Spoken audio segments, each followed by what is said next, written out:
é aprovado por Deus. Relacionamento sadio, né? Porque os relacionamentos, eles são feitos através de qualidade no servir um ao outro, né? Não é apenas com palavras, né? Aliás, o que a pessoa diz não se configura nada, na verdade. Jesus diz que o testemunho dado por você mesmo, ele é falso. É um testemunho falso. Não quer dizer que você está mentindo, mas até que seja provado o contrário, vamos falar sendo nossa linguagem, até que seja provado o contrário, o seu testemunho ele é falso. As outras pessoas que vão dar testemunho de você que vai tornar a sua conduta verdadeira, né? Então, assim, nós dá testemunho de nós, eu sou humilde, eu gosto de ajudar, eu sou muito prestativo. Bom, se você está dizendo é uma coisa. Se as pessoas estão usufruindo de fato dessa sua bondade e dessa sua caridade, aí as pessoas vão dar testemunho de você. O próprio Jesus, ele dizia assim: eu não testifico de mim mesmo, porque senão meu testemunho seria um testemunho falso, mas o meu Pai testifica de mim.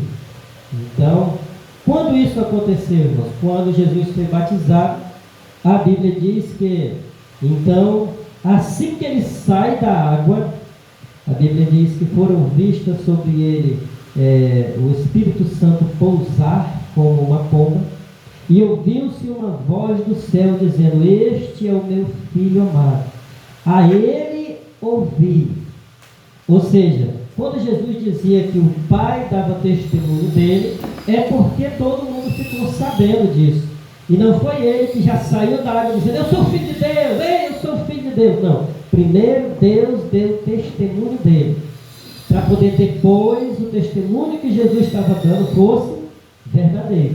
Ele diz: então eu não testemunho de mim mesmo, mas o meu Pai está no céu e ele testifica de mim. Tá? Então o testemunho que vale de fato, irmãos, é o que as outras pessoas falam de nós. Às vezes eu estou falando, eu sou isso, sou aquilo, e as pessoas estão falando outra coisa totalmente diferente de mim, porque eu falo uma coisa, procedo diferente, né? E aí isso não é o testemunho que Deus quer de nós.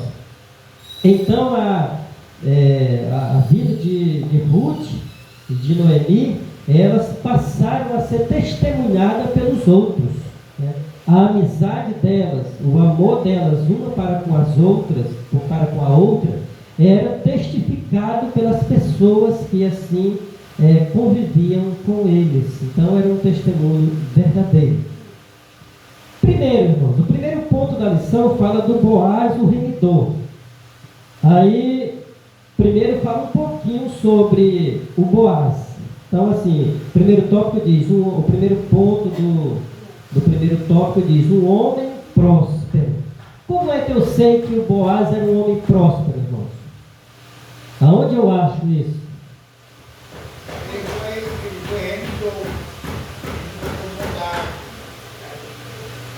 Mas como eu não sei que ele era um homem próspero, um homem rico, um homem de posses? Pelo próprio texto bíblico, nós vamos observar que ele tinha plantações, ele era um camarada que tinha posses. Então ele não era qualquer um, ele tinha funcionários ao seu serviço, não era? Então o comentarista coloca assim: o capítulo 2 de Ruth nos apresenta Boaz, um homem valente e poderoso da geração de Elimeleque. Quer ver? Abra aí a Bíblia em Ruth, capítulo 2, versículo 1, que é o livro que nós estamos estudando no momento, né? Ruth. Então vamos até lá, quem consegue chegar rápido aí?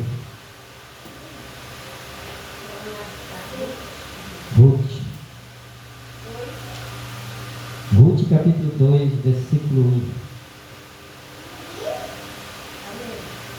Achou? Pode ler.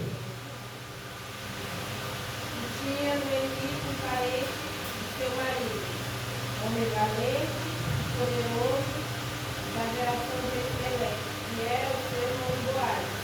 Pronto.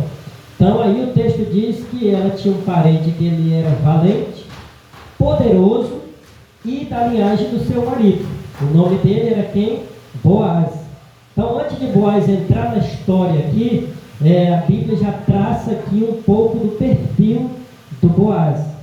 Para que a Bíblia traça esse perfil primeiro, irmãos? Para a gente entender que não é a riqueza ou a pobreza que faz alguém bom ou ruim, é o caráter. O caráter é que transforma alguém, é que faz uma pessoa ser boa ou ser ruim.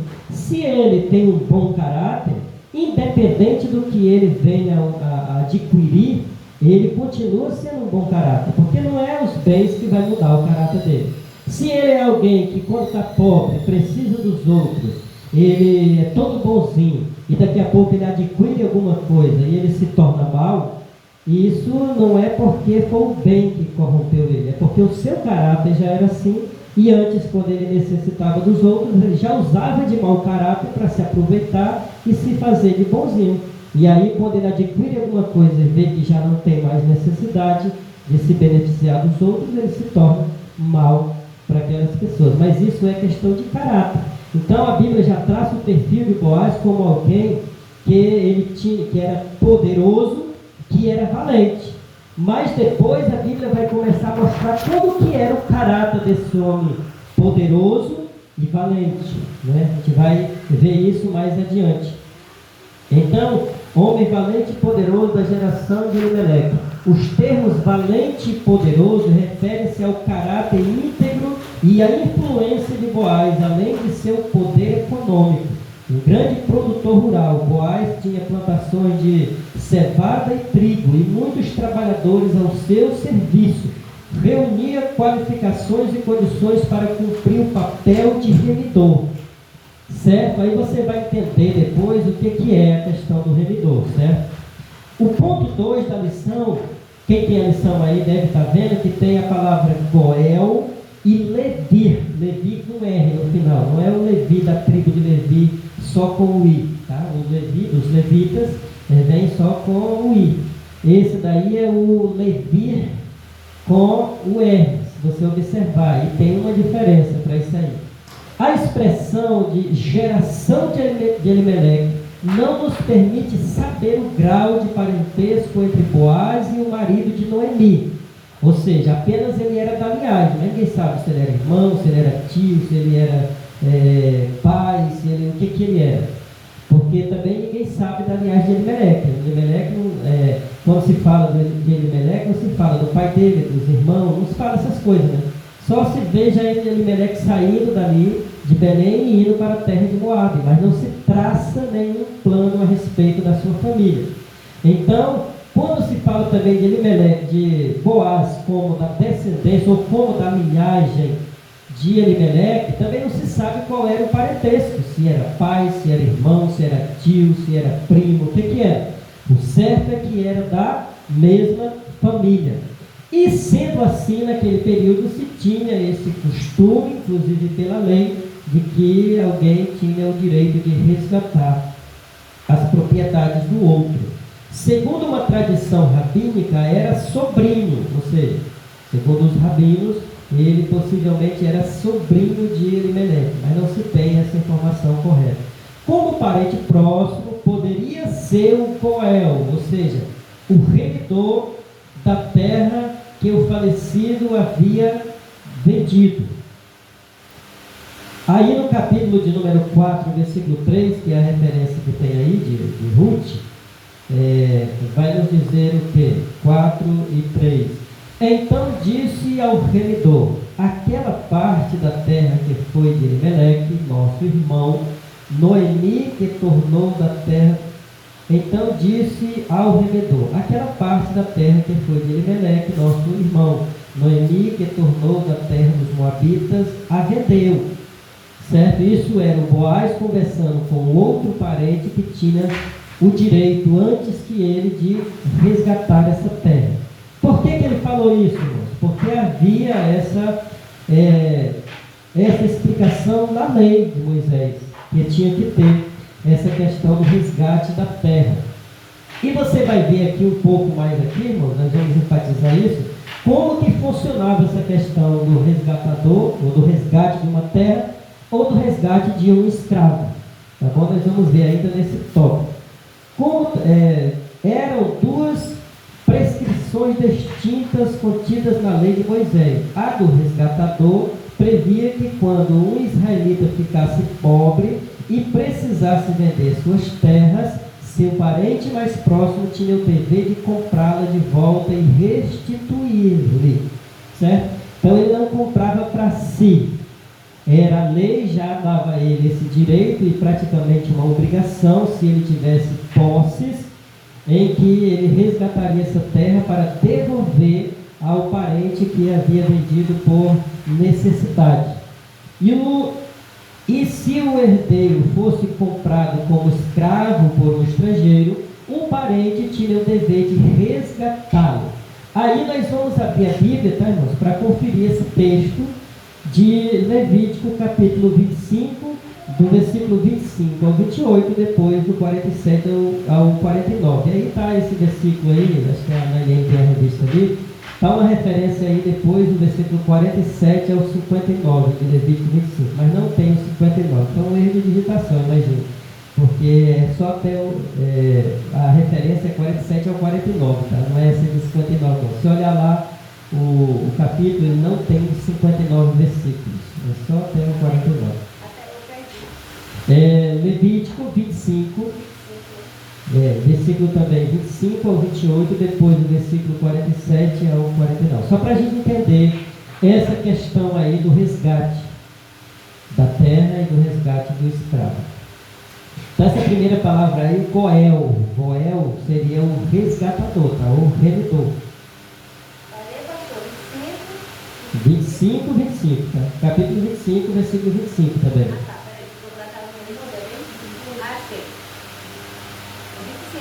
Se alguém do seu povo empobrecer, vender alguma parte das suas propriedades, então virá o seu resgatador, e seu parente, e resgatará o que esse seu irmão vendeu. Parou? Continua. Até o 28. Se alguém não tiver resgatado, porém vier a tornar seu próximo e achar o bastante com quem a remir, então contará os anos desde sua venda, e o que fica restituirá ao homem, a quem vendeu, e assim poderá voltar à sua propriedade. Pronto, aí veja o que vai falar aí no versículo 47 até o 49, do mesmo capítulo. Não é até o 59 como está aí não, tá? Até o 49. O mesmo capítulo que tu está lendo, tu só vai para o versículo 47 ao 49, capítulo 25.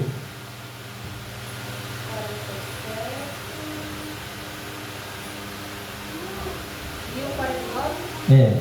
47 ao 49, os 3 versículos. Se um estrangeiro ou peregrino que mora no meio do povo enriquecer, e se alguém do seu povo tornar-se pobre e vender-se como escravo a esse estrangeiro ou peregrino que mora no meio do povo, ou alguém da família desse estrangeiro,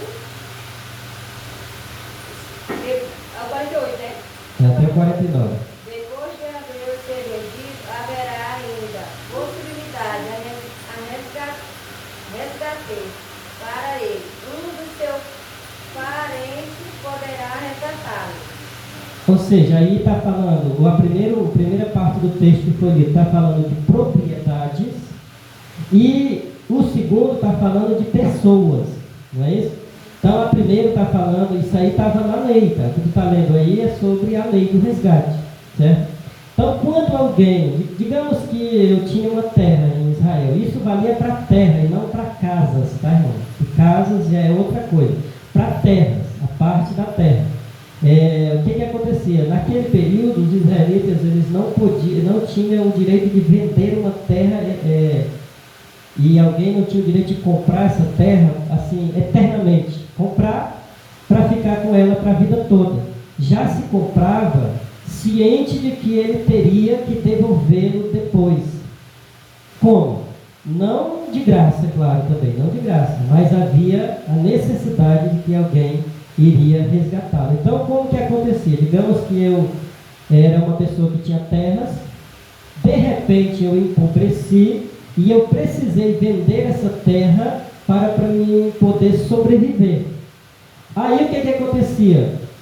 Daqui uns dias, um parente meu, que tinha riquezas, ele tinha que vir e comprar aquela terra de volta de quem havia comprado de mim e me devolver essa terra. No caso era para ficar todo na família, né? Isso, e me devolvia essa terra, mas ele pagava a diferença para a pessoa. Então o que acontecia? Quando se ia vender a terra, irmão, se vendia a terra mais ou menos assim. Existia em Israel alguns sábados, né? Porque o sábado é o dia 7. Então existiam alguns sábados. Não é só o sábado. Quando se fala no sábado, só se pensa no sábado, sexta, sábado. Não é só esse sábado de folgar. Existia o sábado da folga, que Israel não podia fazer nada, mas existia de 7 em 7 anos um sábado, um ano sabático em que os judeus não poderiam lavrar a terra.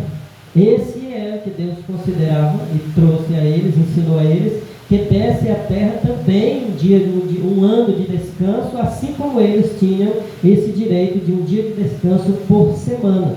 Então, eles trabalhavam 6 dias, e no 7º dia era a sua liberdade, a sua folga, era lei. A terra também produzia durante 7 anos, podia ser queimada, podia ser trabalhada, durante 6 anos, perdão, no 7º ano, ela não podia ser trabalhada na terra. Aí Deus disse para eles, se perguntarem, mas como vamos sobreviver então no 7º ano? Aí Deus disse, olha, se vocês obedecerem, eu vou abençoar vocês de tal forma que no último ano de produção de vocês, no 7º ano, vocês vão produzir o suficiente para 3 anos. Aí vocês vão, no ano seguinte, no ano de descanso, vocês vão ter alimento produzido no ano anterior. No ano que vocês vão novamente plantar, vocês ainda não vão colher, então vocês vão ter novamente alimento produzido no ano anterior e só depois vocês vão participar do alimento da terra novamente. Existia também, irmãos, um outro sábado também, que era o ano do jubileu. Qual era esse ano do jubileu? Juntando esses 7 anos, 7 mais 7 mais 7, cada um a terra tinha um ano de descanso, aí se dava 49 anos, 7 vezes 7 é 49, né?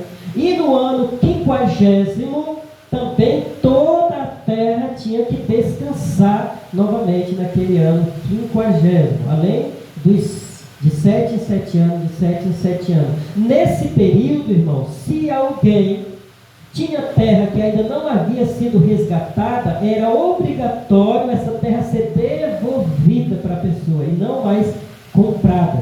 Então a pessoa não conseguiu resgatar a terra até aquele período, ela vendeu, digamos, era 50 anos, então ela vendeu já aos 40 anos dessa semana de anos.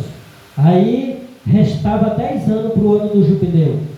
Quando chegasse no ano do jubileu, se ela não conseguiu resgatar, um parente próximo não resgatou, essa terra tinha que ser devolvida para ela. Porque nesse período, todos tinham que voltar para as suas propriedades de origem. Era a lei, certo? Então havia essa questão aí entre os judeus. A segunda parte que estávamos falando aí é a respeito de escravos. Aí, ou seja, não é mais de terra, mas sim de pessoas. Então o que acontece? Digamos que eu tinha um filho, e tinha muito esse costume na época, e eu fiquei devendo a alguém. E aquele meu filho, ele era levado como escravo para pagar a minha dívida. Em outras palavras, eu tinha que vender o meu filho para, ou então um servo meu que veio de outro país e estava me servindo como um servo, ele tinha que ser, então, vendido para, pagar a minha dívida. Porém, também aquele dono, aquele senhor de escravos que comprava aquele escravo, ele também não podia comprar aquele escravo para a vida toda. Porque chegaria o tempo que também um parente próximo, como é o caso aqui, teria que comprar ele de volta e devolver para o seu convívio, tá bom? Também se chegasse o ano do jubileu, jubileu e alguém estivesse nessa condição de escravo entre os judeus, automaticamente, sem precisar de resgatador, esses escravos tinham que ser libertos, porque o ano do jubileu dava liberdade a tudo, a terra e as pessoas. Entendido esse ponto aí? Então, havia essa questão em Israel. Nesse caso aqui, o Boaz, ele era o resgatador. Mas nessa questão do resgatador, tinha uma pessoa envolvida, não tinha? Quem era essa pessoa? A Ruth. Tá? Aí, irmãos, é quando tudo aqui nós estamos falando do Goel, não é? E o Levi, que apareceu aí, com R? O que era a questão do Levi? Aí é quando entra a segunda parte. Mas vamos terminar aqui o que nós estávamos levando. Já a lei do levirato, ou seja, nós vamos entrar agora na palavra do Levi, previa que o irmão do cunhado, chamado Levi, ou seja, cunhado, é que é esse Levi aí, com R, é o cunhado, tá? Quer dizer isso, se casasse com a viúva e suscitasse descendência ao falecido. Aí agora nós vamos para Deuteronômio 25, do 5 ao 10, para ver essa lei aí, que vai nos falar do levirato, ou seja, do Levi, do cunhado. 25, e versículos 5 ao 10. Acho que esse daqui eu vou ler aqui para vocês, tá?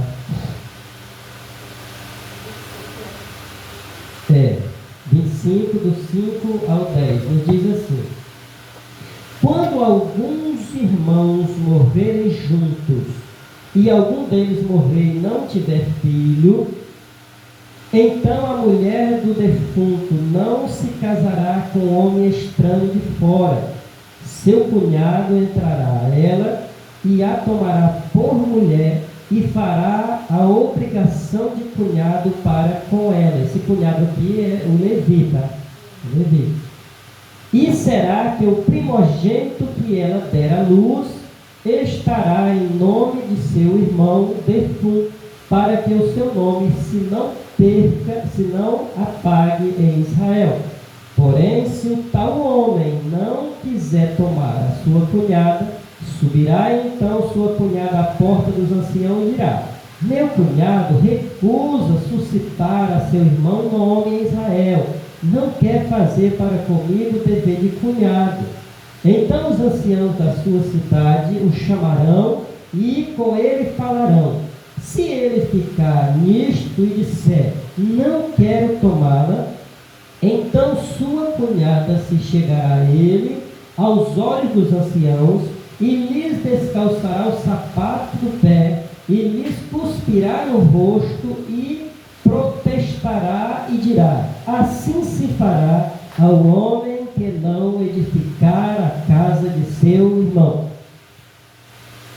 E o seu nome se chamará em Israel a casa do descalçado. Tá? Isso era lei, tá? Isso era lei. Então o que acontece? Naquele período, irmãos, era comum que os homens, primeiro, havia naquele período, por questão do pessoal ser mais obediente, era comum que os filhos sepultassem os pais, diferente de hoje que os pais estão sepultando os filhos, geralmente por conta da desobediência. Então, o que acontece? Quando uma pessoa não tinha filhos, irmãos, e ele viesse a morrer, aquilo era uma tristeza para a família dele, para os pais dele. Olha, meu filho não deixou descendência, o nome dele vai ser esquecido na face da terra. Era como se fosse tipo uma maldição. Então, o que acontece? A lei, para o povo não ficar triste com isso, Deus deu a lei e diz: olha, o que vai acontecer? Quando alguém morrer e não deixar herdeiro, não deixar filhos, e caso não é que o filho morreu, que ele de fato não teve filhos, o seu irmão vai casar com a viúva, vai ter relação com a viúva para ela ter um filho, mas esse filho não será considerado como dele, ou seja, não era simplesmente eu vou casar com a minha cunhada, não era isso. Era para era para cumprir uma ordenança divina, e aquele filho seria considerado como filho do falecido, porque o falecido deixou a sua esposa e a Bíblia diz que ambos são uma só carne. Então ela não deixou de ser carne dele porque eles não se separaram, ele apenas morreu. Então ela continuava sendo com ele uma só carne, e ao ter um filho dentro da lei, do que a lei estava mandando, aquele filho seria considerado como semente do falecido e assumiria, se caso ele tivesse bens, aquele filho iria ser um herdeiro. Amém? Aí daí depois, se eles quisessem casar e ter uma vida de casado, daí para frente também a lei não proibia. Mas esse primeiro ato era um ato para cumprir a lei e que para suscitar semente ao seu filho. Então era um Levi com R, nesse caso aqui. Não era o Levi da tribo de Levi, não era o levita. E você vê aí que a lei era severa. Era obrigado um dos cunhados a assumir esse papel. Se ele não assumisse, o que diz aí o texto? Ele tinha que ser levado diante do tribunal. Aí a mulher chegava diante do juiz e dizia assim: olha, esse rapaz aí é o cunhado que tinha que assumir o papel do Levi. E ele não está assumindo. Aí eles iam dar a ela o direito de descalçar ele, cuspir na cara dele, né? Está dizendo o texto aí, na frente de todo mundo, era como se fosse ali um juízo contra ele, e ele passava a ter o nome de o descalçado, certo? E daí a vida dele seria no mínimo uma desgraça. Tudo indica que essa prática foi ampliada. Tá, e nós vamos aqui continuar, acho que eu parei aqui. Já o levirato, nós falamos, o cunhado casasse com a viúva e suscitasse descendência ao falecido. Tudo indica que essa prática foi ampliada seguindo uma ordem de parentesco mais abrangente, semelhante ao do resgatador. No caso de Boaz, havia um remidor mais chegado que ele. Então o próprio Boaz aqui, ele diz que havia um parente que era mais próximo que ele, que tinha essa primazia.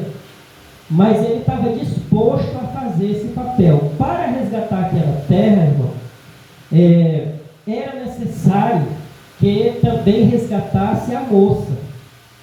Certo? Que no caso essa moça agora era a Ruth. Tá bom? Então era necessário que alguém casasse com ela. E aí o Boaz, ele veio ao outro remidor, conversou com ele e disse: olha, além de resgatar a terra, é preciso resgatar a moça, que o esposo dela morreu e não deixou semente. E quem era a moça?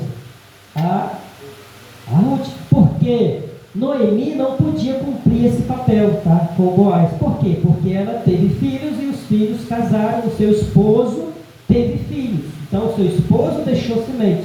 Quem não deixou semente? O filho dela. Então quem podia cumprir esse papel de ser resgatada para suscitar semente? A Ruth, porque ela que não teve família com o seu esposo, certo? E Noemi não cumpria esse papel que a lei exigia. Noemi teve marido que teve filhos, então ela não cumpria mais esse papel de ter que casar com um resgatador para suscitar família ao seu esposo, porque ele teve família. Agora o filho dela, que a única esposa dos filhos dela que voltou foi a Ruth, era a única que podia ter esse resgate para suscitar, então, família do falecido. Passando aqui, tem aí outros textos, nós não vamos ler, senão a gente não vai conseguir concluir a lição, né? No caso de Boaz, havia um remidor mais chegado. Aí a gente passa aqui para o terceiro ponto, do primeiro tópico, que fala de temor e respeito. Por isso eu falei para vocês no início, irmãos, que o que torna uma pessoa boa, o caráter, ou mau caráter, ou uma pessoa boa e ruim, não é se ela é rica ou se ela é pobre, e sim o caráter, né?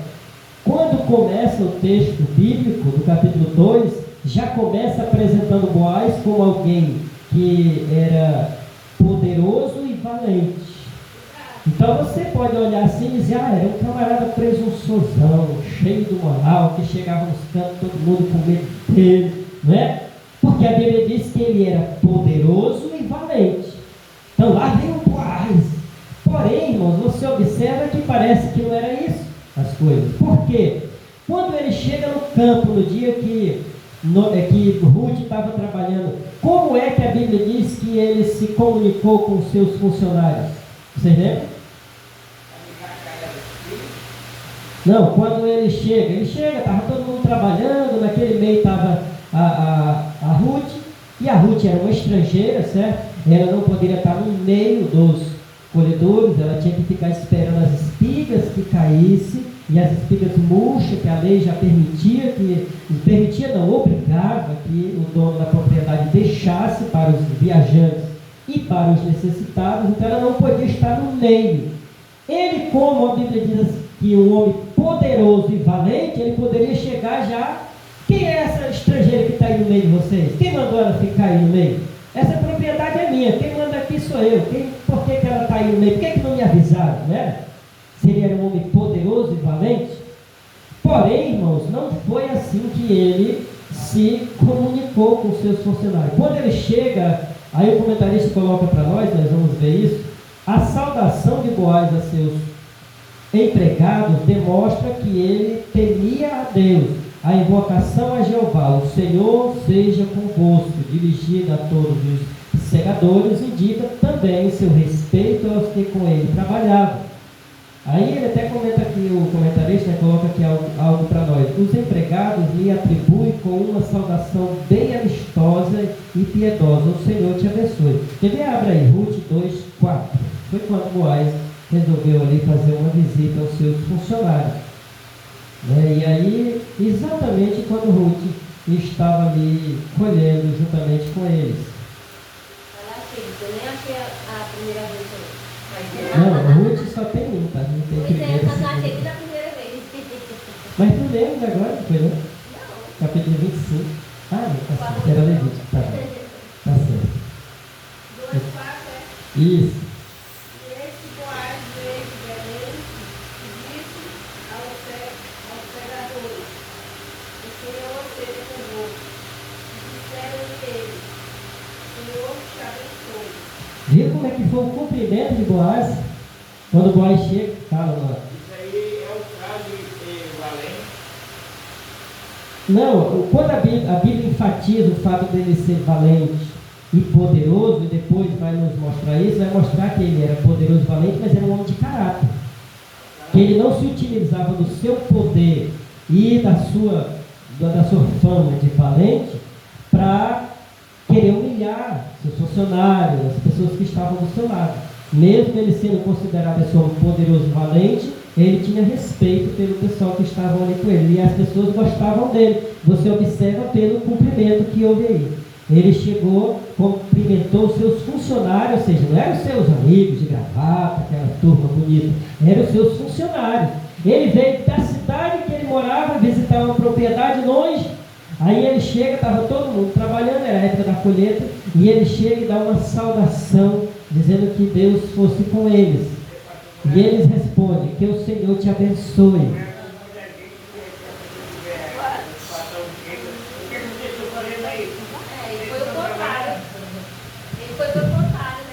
Então você observa que ele, sendo considerado esse homem valente e poderoso, ele tinha respeito ali pelas pessoas que estavam. Então o que torna uma pessoa boa ou ruim não é a riqueza ou a pobreza, é o caráter. O caráter, ele tinha caráter, tá? Dirigida a todos os segadores, indica também seu respeito que eles tinham por ele. Os empregados lhes retribuem com uma saudação também amistosa e piedosa: o Senhor te abençoe. Patrões e empregados devem se tratar com mútua consideração, reconhecendo a posição e o papel próprios de cada um na relação de trabalho. Amém? Aí nós passamos aí para o capítulo. Então vocês conseguiram entender isso aí, irmão? Esse primeiro tópico deu para vocês captarem aí a mensagem. O carinho de Boaz para com Ruth. Aí entra a segunda parte. A Ruth era uma estrangeira, como eu falei agora. Ela não tinha o direito de estar no meio dos funcionários. Ela tinha que ficar esperando as espigas que caíssem e as espigas xoxas que ficassem pelo caminho. Então, o segundo tópico fala: o carinho de Boaz para com Ruth. A pureza não exclui a ternura. A pureza não exclui a ternura. Logo que chegou no campo, Boaz notou a presença de uma moça diferente entre os que respingavam. Informado de que era Ruth, dirigiu-se a ela de forma carinhosa, chamando-a de filha. Deu liberdade para continuar catando espigas em sua plantação e lhes assegurou de que seria tratada com devido respeito. Aí o que acontece, irmão? havia no meio daqueles segadores muitos homens, né? E estavam aonde, irmão? Lá no campo, sem supervisão de ninguém, aparentemente. E o Boaz chega, o que ele faz primeiro? Ele chega e faz uma repreensão aos funcionários. Olha, ninguém pode tocar nessa moça. Porque a moça estava ali, não tinha parente, ela estava ali, era uma estrangeira, ou seja, não era, eles dificilmente fariam isso, violar, estuprar, fazer alguma coisa, se fosse alguém da família dos judeus. Mas alguém estrangeiro faria isso com facilidade. Aí ele chega, mesmo sabendo que ela era uma estrangeira, logo ele instrui os seus funcionários, querendo dizer assim, olha, você observa que o texto diz no início que ele era valente e poderoso, e ele já dá uma ordem a eles, olha, vocês não podem mexer com essa moça, pode deixar ela colher, mais que isso, ela vai colher junto com todos do jeito que ela já está fazendo, não é para impedir. Então ele já deu ordem a eles, porque eles poderiam daqui a pouco, o nosso patrão veio aí se ele vier outra vez e topar essa estrangeira no nosso meio, ele vai dar um carão em nós. Ele já disse logo, olha, não a impeça, deixe que ela caia. Quando foi na hora do almoço, o que ele faz? Chama todos para almoçar, almoçaram junto, não foi aquela questão patrão para pular, na sua mesa fique e os funcionários aqui na miséria, não, todo mundo comendo junto, e ela certamente de escanteio, porque era uma estrangeira, talvez tinha dificuldade de entender até a língua, embora já tivesse aprendido com Noemi, mas talvez ainda tivesse uma certa dificuldade. Ele diz, olha, venha, sente à mesa e coma conosco. Então, ele demonstrou todo o respeito com ela. Não aparece no texto bíblico nenhum momento que ele quisesse se aproveitar da Ruth, mas pelo contrário, ele teve total respeito por ela. Informado de que era Ruth, dirigiu-se a ela de forma carinhosa, chamando-a de filha, deu liberdade para ela continuar catando espigas em sua plantação e lhe assegurou que seria tratada com devido respeito. Não dei ordem aos moços que te não toquem, foi o que ele disse. Vê aí Ruth 2,9. Quem está ainda com a Ruth aberta aí? Capítulo 2, versículo 9.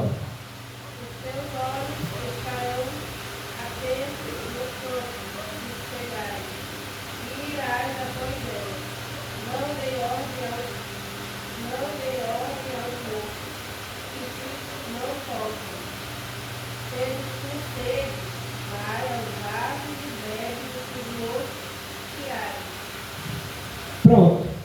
Então você observa que ele deu a ela toda a liberdade. Diz, olha, você vai ficar observando, você não conhece a propriedade, mas aonde eles forem colher, você vai junto. Você fica observando aonde eles vão colher. Quando eles forem, você vai junto. Na hora de beber água, você vai lá e eles vão ter que lhe dar água de beber também. Então eles vão tirar para você, porque não era tão fácil a água naquele período. Entendeu?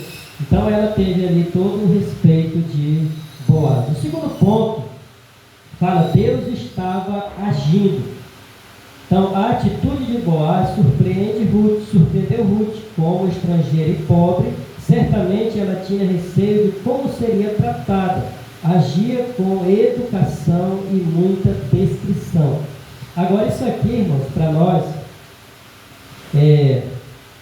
quem estava lá no universitário ontem viu, né, o pastor pregando sobre atitude, e a questão da Ruth aqui é exatamente uma prova disso, que nós temos que tomar uma atitude. A Ruth, como estrangeira, irmãos, ela podia chegar em Jerusalém e ficar esperando o que a sua sogra poderia fazer, porque era dali da família dos judeus, tinha mais facilidade, e ela ficar ali na expectativa. Ela chega para a sua sogra e diz assim, minha sogra, eu vou ao campo, ver se eu colho alguma coisa para que a gente possa se alimentar. E o que Noemi diz? Vá, minha filha.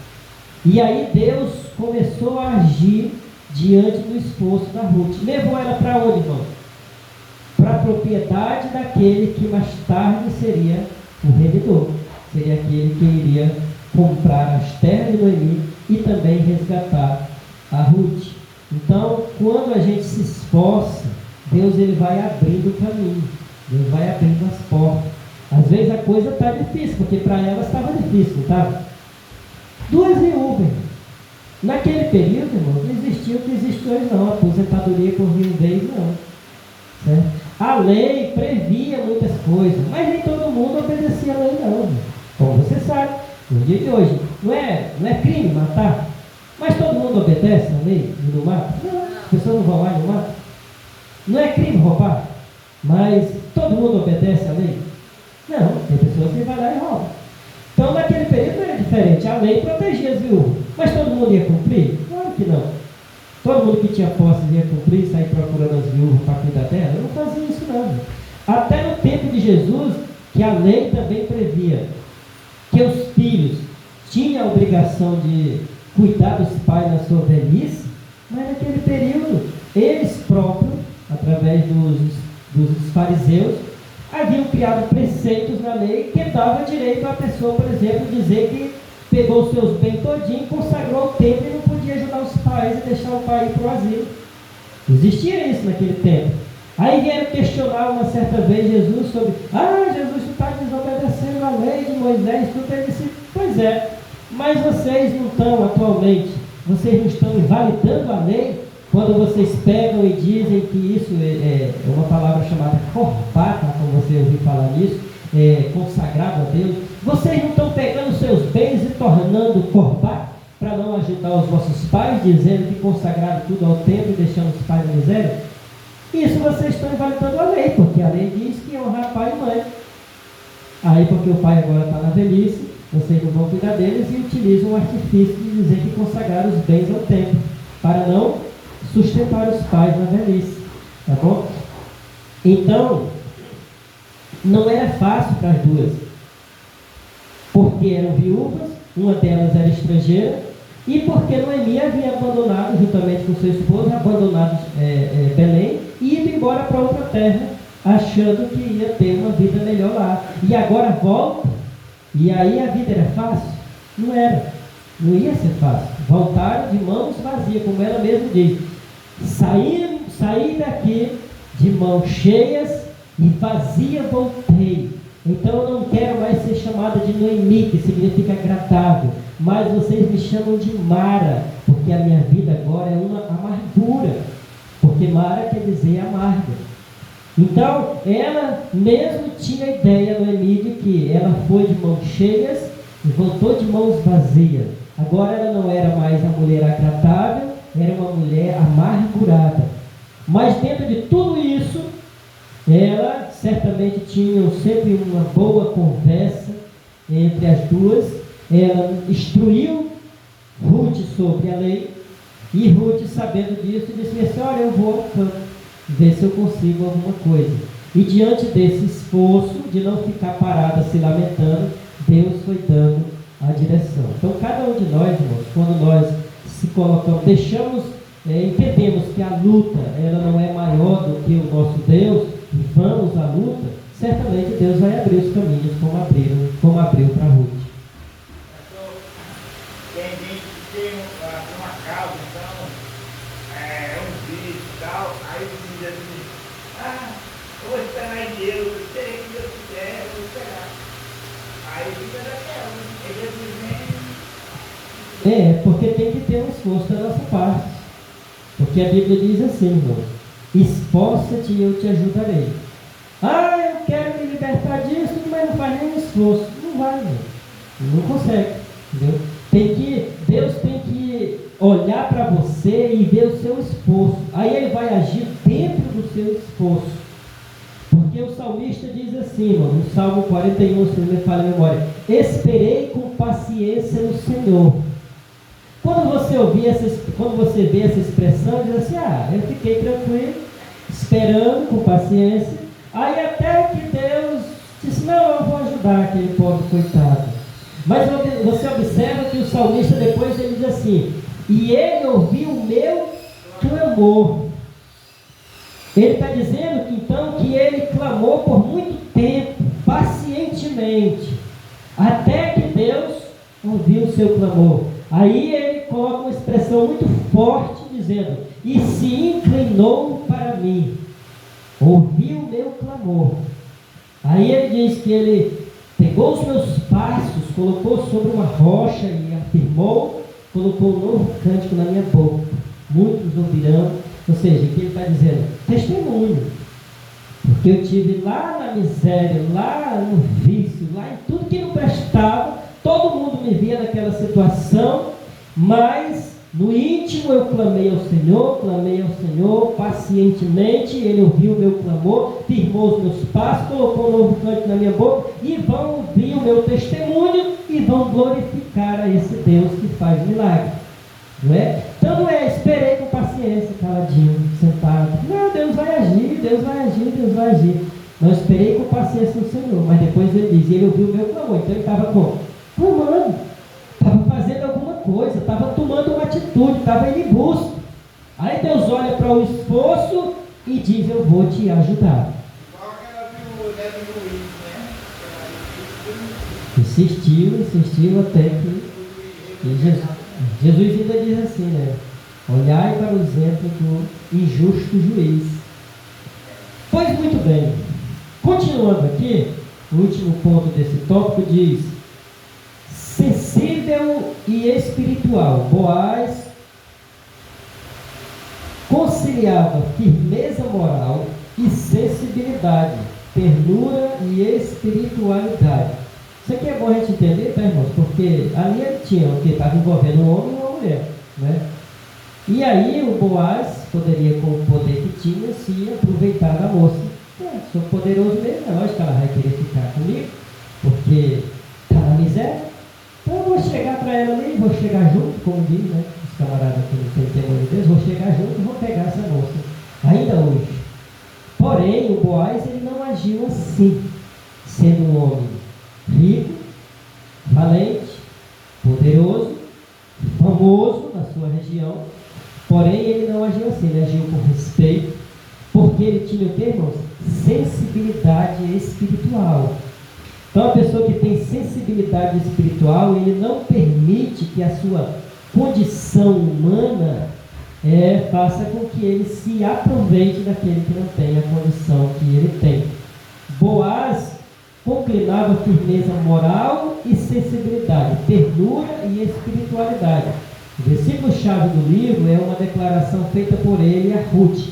Está no capítulo 12. Vê aí se vocês acham, no capítulo 2. Nós estamos no capítulo 2, certo? Então, no versículo de número 12, o que vai dizer? O Senhor galardoe o teu feito, seja cumprido o teu galardão do Senhor, Deus de Israel, sobre cujas asas te vieste abrigar. Então, aqui, por que o comentarista coloca que ele tinha sensibilidade espiritual? Boaz, ele começa a perceber que aquela moça estava dentro de um plano divino e que ele participaria desse plano. Então, ele não poderia se aproveitar daquela moça, mas ele teria que permitir que Deus cumprisse o plano, usando ele e ela. Qual era o plano, irmãos? A descendência do Messias, porque foi daí que veio Davi e Jesus é considerado da descendência de Davi. Amém? Também aquilo ali, irmãos, era um plano de Deus para quê, irmãos? Para unir judeus e gentios. Boaz era o quê? Judeu. E a Ruth era o quê? Gentia, considerada como, ela era dos gentios, ela não fazia parte dos judeus. Então você pensa que os gentios, como nós que não somos judeus, foram alcançados só após a morte de Cristo no Calvário, que até então Deus não olhava, que só Israel era a nação de Deus. Era não, irmão. Deus já tinha o plano, antes da fundação do mundo. Eu e você já fazemos parte dos planos de Deus. E aí isso fica demonstrado aqui, porque ela não era dos judeus e entrou na genealogia de Jesus, porque o filho que eles tiveram, depois ele veio a ser o bisavô do rei Davi, ou seja, dali saiu o avô de Davi, saiu o pai de Davi, saiu Davi, e depois dessa descendência saiu Jesus Cristo, o Salvador. Amém? Então ele tinha essa sensibilidade. Nós precisamos ter a sensibilidade de aonde nós estamos. o que Deus está querendo de nós, para nós não aproveitar o poder que Deus nos dá para se aproveitar de alguém, né? Nós temos um caso aí, só para nós finalizar esse tópico, um caso bíblico muito emblemático a respeito disso, que é o caso de Nabucodonosor. Nabucodonosor também não era judeu, mas Deus usou o reinado de Nabucodonosor, ou o império, na verdade, para subjugar os judeus que estavam em desobediência. Então Deus deu a ele um reinado amplo, ao ponto do seu reinado chegar até os judeus, para que ele pegasse os judeus e levasse cativo. Era plano de Deus. Mas chegou um dia que ele subiu lá no seu palácio, e a Bíblia diz que ele bateu no peito e disse: minha Babilônia, que eu construí com o meu poder. E não era, porque tudo aquilo ali era o próprio Deus que tinha colocado na mão dele, para ele ter poder de subjugar os judeus, não por ele ser um tirano, mas porque Deus estava cumprindo juízo sobre os judeus, usando ele. Aí Deus disse: é assim, pois hoje mesmo passará de ti o teu reino. E foi verdade. E ele teve que passar 3 anos e meio no campo como animal, até que ele reconheceu que tudo aquilo que ele tinha era Deus que dava. Amém? Então a gente precisa ter cuidado com aquilo que Deus coloca na nossa mão, de poder, para a gente não achar que é nosso. Aí a pessoa recebe um dom de cura, aí a pessoa recebe um dom de profecia, aí ele começa a se achar, agora eu estou podendo, brinca comigo para ver. Aí ele começa a fazer agenda, aí para convidar tem que pagar, e agora, aí irmãos, o que acontece? Daqui a pouco Deus olha e diz: olha, de hoje mesmo passa de ti o teu reino. Aí vem uma situação complicada. Terceiro tópico da nossa lição, já o terceiro e último: a colheita de Ruth e a sua sobrevivência. A lei da semeadura é o primeiro ponto do último tópico aqui. Uma cosmovisão secular produz a ilusão de que vivemos em um mundo dos homens, apartados de Deus e não afetados por ele. O que é cosmovisão? Para vocês não saírem daqui com essa palavra, vocês saberem o que é. O que quer dizer cosmovisão?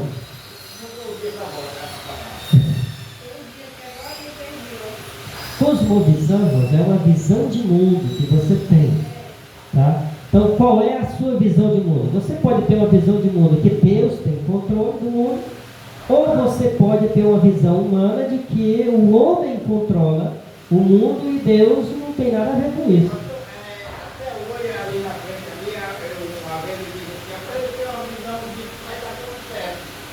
Aí eu fiz uma cartão de mim, o irmão lá vai ter outra visão. Mas aí a cosmovisão é uma coisa e visão espiritual é outra coisa. É porque essa palavra cosmo, ela se refere ao espaço sideral, tá? Cosmos, o mundo, aqui todo o espaço sideral, o cosmos. Aí quando se fala de visão, é como eu vejo esse cosmos, esse mundo em que eu vivo. Por isso, cosmovisão, tá? Então, só para você não sair daqui sem saber o que é isso. Glória a Deus por isso.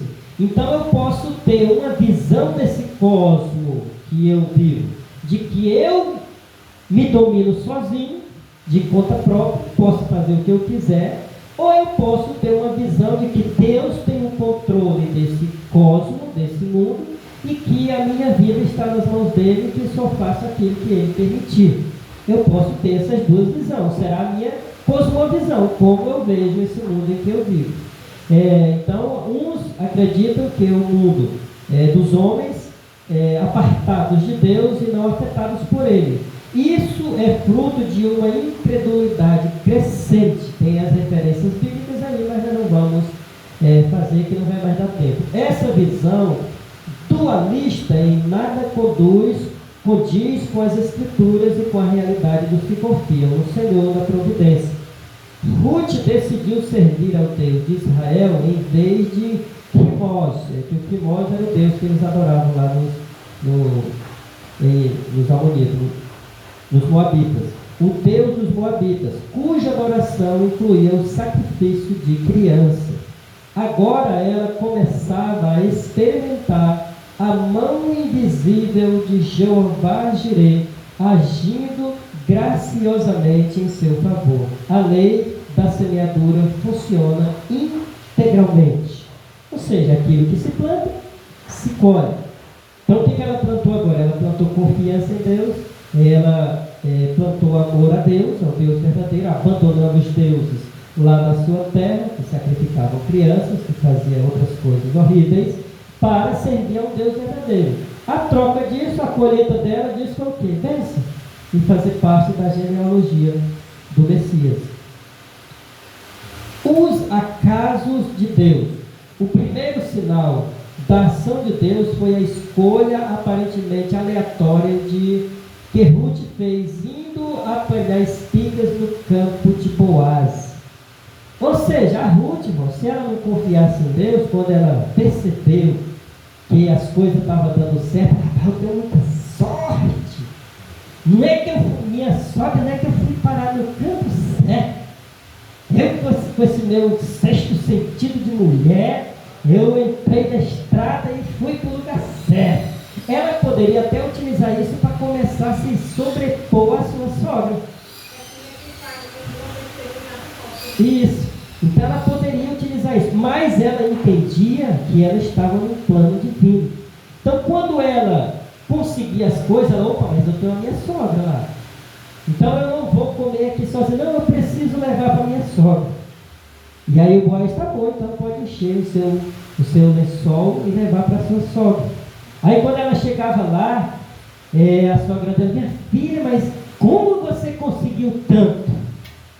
Não, minha sogra, Deus abençoou a minha caminhada, e o homem de qual eu entrei na terra dele, ele me deixou trazer tudo isso aqui. Quem é esse homem? Aí disse, vou procurar saber como é que é o nome dele. Até que descobriu que era Boaz. Aí a sogra dele disse, minha filha, o Boaz, fique você sabendo que Deus está abençoando a sua caminhada, porque o Boaz, ele é da descendência do meu ex-marido, e ele pode ser um dos resgatadores. Então, permaneça nessa caminhada até Deus começar a agir. E ela foi obedecendo. Ao invés de ela querer se sobrepor à sua sogra, ela foi obedecendo a sua sogra, que tinha a direção de Deus, que servia ao verdadeiro Deus, e ela no passado não servia a Ruth, que era de uma nação que adorava outros deuses. Ela foi seguindo a direção de Deus, através de Noemi, até que Deus fez um milagre na vida das duas. Então, a escolha aparentemente aleatória de que Ruth fez indo apanhar espigas no campo de Boaz, para ela era apenas uma casualidade, quando na verdade era um inequívoco ato de providência divina. Deus tem o controle de tudo e age em favor dos que o amam. Quando Ruth retornou para casa e contou onde havia trabalhado, Noemi não escondeu sua exultação. Veja o que Ruth disse aí no versículo de número 20, do mesmo capítulo que nós estamos, do 2. O que diz o versículo 20?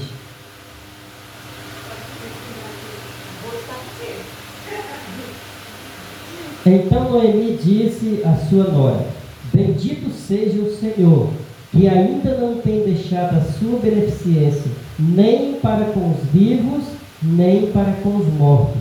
Disse-lhe mais Noemi, este homem é nosso parente chegado e um dentre os nossos remidores.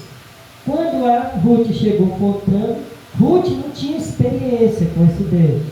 Então, ali inocentemente, ela, minha sogra, olha, a minha caminhada foi boa. Ela não disse assim que Deus abençoou, porque ela ainda não tinha essa intimidade com Deus até então. Mas aí, quando ela contando ali, a Noemi começou a exaltar a Deus e disse, minha filha, Deus, ele está abençoando a caminhada. Quando ela diz, né,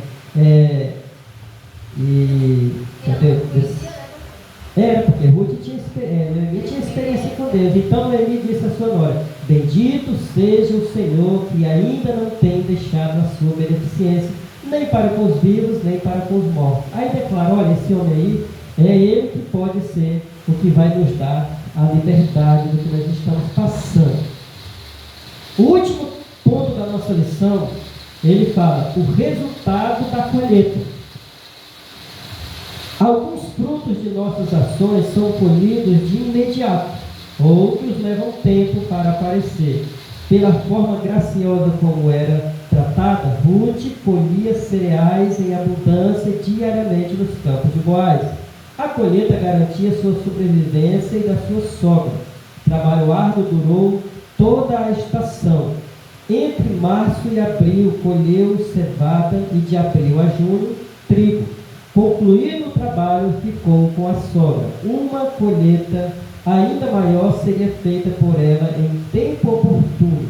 Nosso Deus trabalha por aqueles que nele esperam. Então você observa, irmãos, que tem as nossas colheitas, a colheita daquilo que a gente planta, algumas são colhidas de imediato, outras são colhidas no futuro.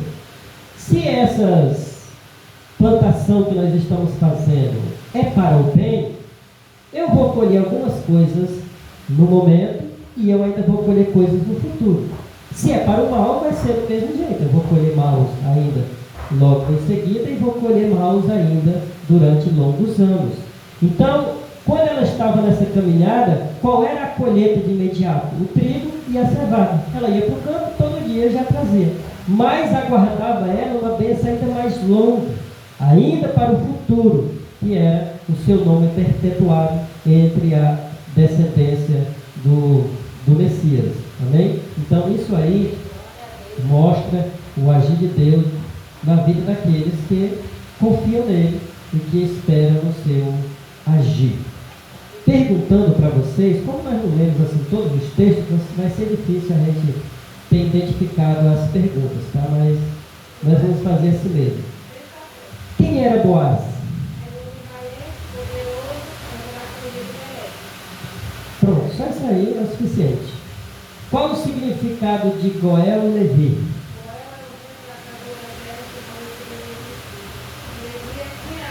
Cunhado, tá? Essa palavra Levi aí com R é um cunhado, tá? Não é o Levi dos levitas, é o Levi cunhado, que tinha pela lei essa obrigação de resgatar. Você já viu alguma coisa desse tipo no Novo Testamento? Será que tem? Questão do cunhado? Tem. Uma certa vez Jesus estava pregando, aí chegou os escribas e fariseus. Eu já falei para vocês aqui, né, que eles ficavam no meio da multidão para se fazer de pobre coitado, para pressionar Jesus e dizer que a multidão não estava gostando da pregação de Jesus, ele estava reivindicando. Aí eles chegaram assim uma vez: mestre, houve um caso em que um rapaz tinha 7 irmãos. Aí ele casou-se com uma mulher, morreu e não deixou filhos. Aí veio o seu irmão mais velho, casou também, morreu e não teve filhos. Aí veio o outro até o 7º. E quando chegar, porque Jesus estava falando de ressurreição nesse dia. E quando for a ressurreição, quem será o marido dela? Aí Jesus disse: ignorantes, não foi com essa palavra, mas era isso que ele queria dizer, seus ignorantes, na eternidade nem se casa-se nem se dá em casamento, porque vocês vão ser como os anjos não casam. Eu ouvi que o caso que tipo que você está falando, que a mulher casada de morar com os irmãos tudo, né? Foi esse caso que eles levantaram para mim. Isso. Aí eles falaram isso para provocar Jesus, que Jesus estava falando que havia ressurreição. Tá? Aí quando eles ressuscitarem, assim querem dizer assim, ó, daqui a pouco eles vão ressuscitar todo dia, vai ver um ao outro, e dizer: rapaz, tu foi marido da minha mulher, tu também foi marido da minha mulher. Quem vai ser o marido dela na eternidade? O que Jesus declarou ali, irmãos? Que lá na eternidade, irmão, nós vamos ter uma vida dessa. Tá? Corpos transformados, não haverá casamento, não haverá sentimentos íntimos, não haverá essas coisas. Teremos corpos espirituais. Espírito não namora, não casa, não faz sexo. Mas hoje ainda tem esse caso, né? Tem muitos que pegam a mulher deixam um irmão, Tem. Aqui, irmãos, não era por ser vergonhice, tá? Era uma questão que Deus deu na lei para não deixar o povo desesperado. O nome do meu filho morreu, o nome dele vai se acabar na face da terra porque ele não deixou filho. Aí a lei já previa isso. Aquilo ali era um trabalho divino, um propósito divino para acontecer. Depois, se eles quisessem viver um matrimônio, já era entre eles. Hã?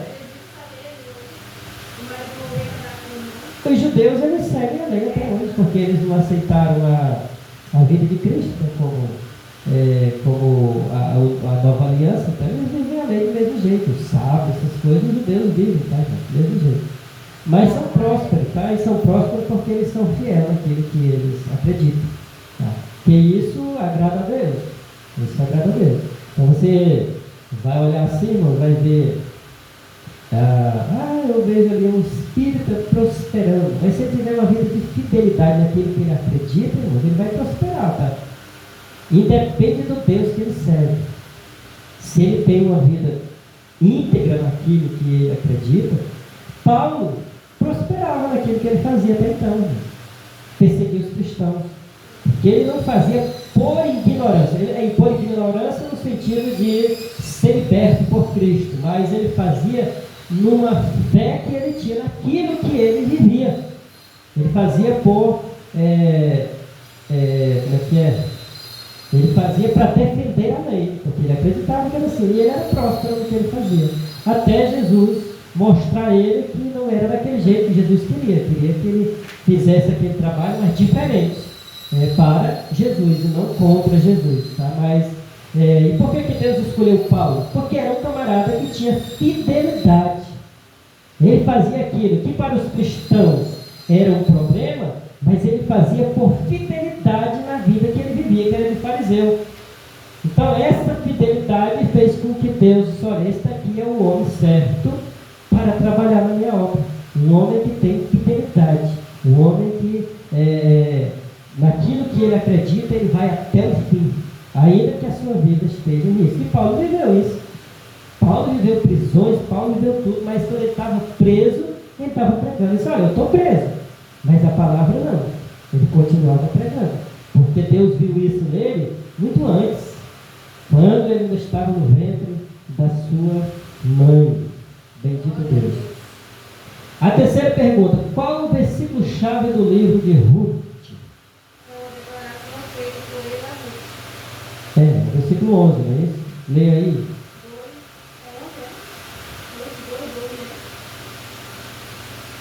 2:11. 2:11.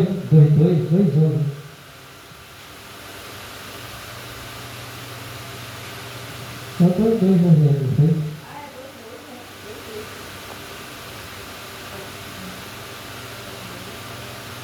É 2:11, tá? Vê aí, é só para dar a resposta dessa pergunta aí. Uhum.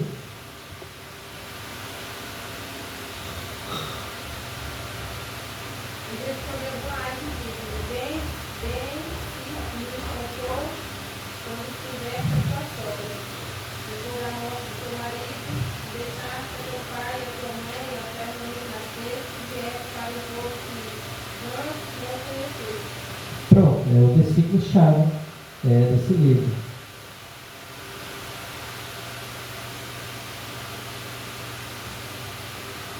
O comentarista colocou uma questão e ele respondeu outra, né? Por isso que eu mandei que ler o outro. Entendeu? É porque o comentarista aqui errou a resposta aí. Eu estava olhando pela resposta do comentarista. Né? A pergunta 4. O que motivou Boaz a tratar Ruth com tanta generosidade? Isso, ele ficou sabendo de onde ela veio, o que ela fez, por isso a resposta anterior aí está escrita aí, né? Ou seja, o resgatador, o versículo anterior, né, fala aí que o versículo-chave do livro é uma declaração feita por ele a Ruth: o Senhor galardoe teu feito e seja cumprido o teu galardão do Senhor Deus de Israel, sobre cujas asas vieste se abrigar. Não é isso? Então, ele sabendo dessas coisas, foi isso que motivou ele a ser generoso com Ruth. Qual a reação de Noemi quando Ruth lhe informou sobre Boaz?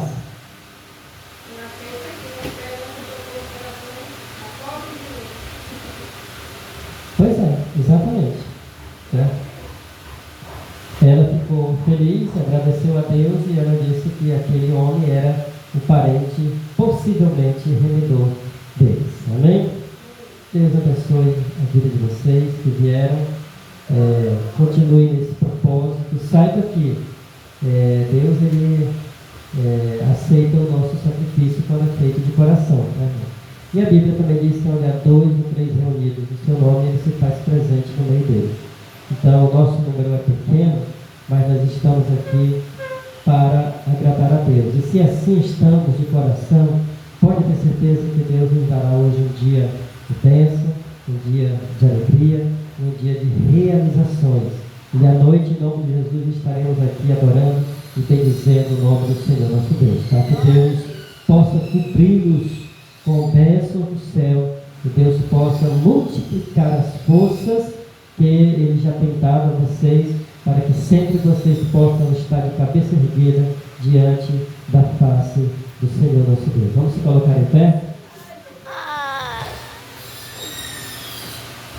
Pai eterno, Pai amado, no nome de Jesus, estamos aqui, Senhor, encerrando esta aula, Senhor, este pequeno número, Senhor, mas é o número que o Senhor trouxe nesta manhã, meu Deus, para ser abençoado, para sermos, meu Deus, instruídos, para sermos edificados pelos ensinos que o Senhor nos trouxe nesta manhã.